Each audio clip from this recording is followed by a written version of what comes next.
राजनीति, आंदोलन, किसान, करप्शन, गरीबी, इन सभी मुद्दों पर आवाज उठाएगा अब तक न्यूज इंडिया। सत्ता के आगे जब भी सवाल कमजोर पड़ने लग जाए तो सवाल उठाने पड़ते हैं। बोल के लफ्ज आजाद है तेरे, बोल के सच जिंदा है अब तक।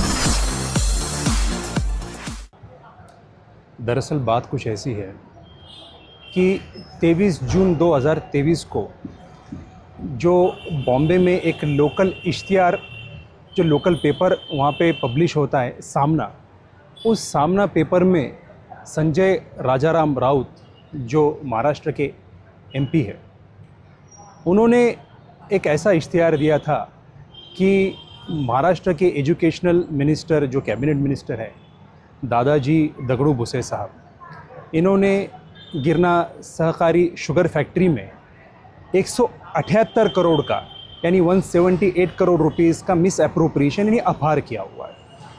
जैसी बात दादाजी भुसे को पता चली, उसी वक्त हमने एक केस इसके खिलाफ में दायर किया 1600/2023। उसमें हमने कोर्ट के सामने सारे डॉक्यूमेंट्स पेश किए, सारे दस्तावेज पेश किए और कोर्ट को बताया कि किस तरीके का झूठा इल्ज़ाम मिनिस्टर साहब पर रखा गया है बिना किसी डॉक्यूमेंट्स को प्रोड्यूस करते हुए।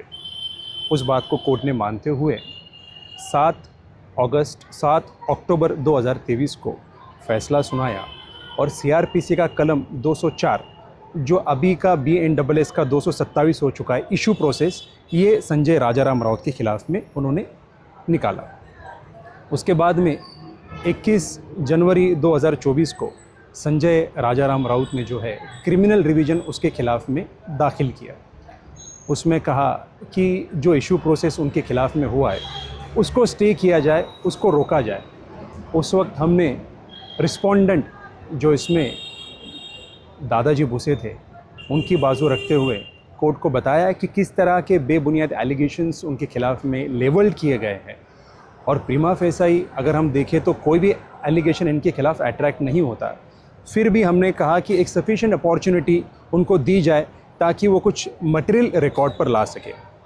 बावजूद इसके जो संजय राजाराम राउत के एडवोकेट थे नासिक से, मयूर काले साहब, वो कोई डॉक्यूमेंट रिकॉर्ड पर ला नहीं सके।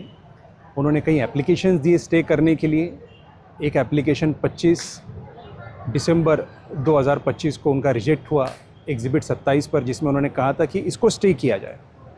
उसके बाद में मुसलसल वो डेट पे डेट लेते रहे।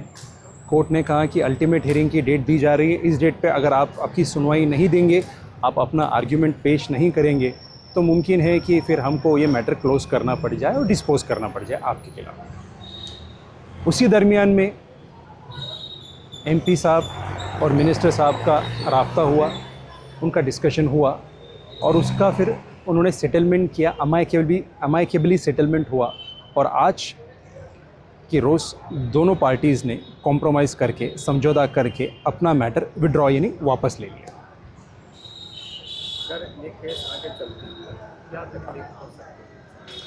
अगर ये केस आगे चलती तो इसमें उनके वकील की जानिब से कोई भी कोजेंट, कन्विंसिंग, जस्टिफिएबल और वेल फाउंडेड डॉक्यूमेंट्स नहीं थे जिसकी बुनियाद पे उनका कंटेंशन वो सब्सटेंशिएट कर सके, यानी कि उनकी केस को मजबूती से वो पेश कर सके। तो ये सारी चीज़ें थी और जो भी एलिगेशन लगाया था, जो 178 करोड़ का हो, कई जगह पर तो ऐसा कहा गया कि 500 करोड़ तक का ये मिस अप्रोप्रिएशन है।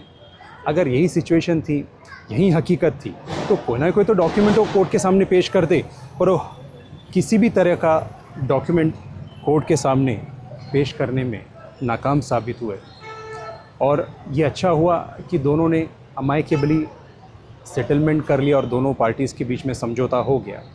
इससे यही एक मैसेज जाएगा सोसाइटी में कि आने वाले वक्त में और इन दिनों भी जो हार्मनी जो है दो कम्युनिटीज़ के बीच की या स्पेशली दो पार्टीज़ के बीच की, वो मेंटेन रहेगी और आने वाले वक्त में किसी भी चीज़ को लेकर कोई भी तनाज़ा इस मामले से तो नहीं रहेगा। तुबा कॉस्मेटिक कंप्लीट स्किन सॉल्यूशन आपके लिए लाया है धूप से बचाने वाली डे क्रीम, सौंले चेहरे को गोरा करने वाली नाइट क्रीम, फुंसियों के लिए TC skin cleaner and serum, सर्दी में जिल्दों को ताजा रखने वाला मॉइस्चराइजर, 7 दिनों में गोरा करने वाली क्रीम, आंखों के नीचे कालापन को दूर करने वाला टीसी डार्क वे सीरम, हाथ और गर्दन का कालापन दूर करने वाला साबुन। हमारा पता याद रखें, कुसुम्बा रोड, औलिया मस्जिद के सामने, तुबा कॉस्मेटिक कंप्लीट स्किन सॉल्यूशन।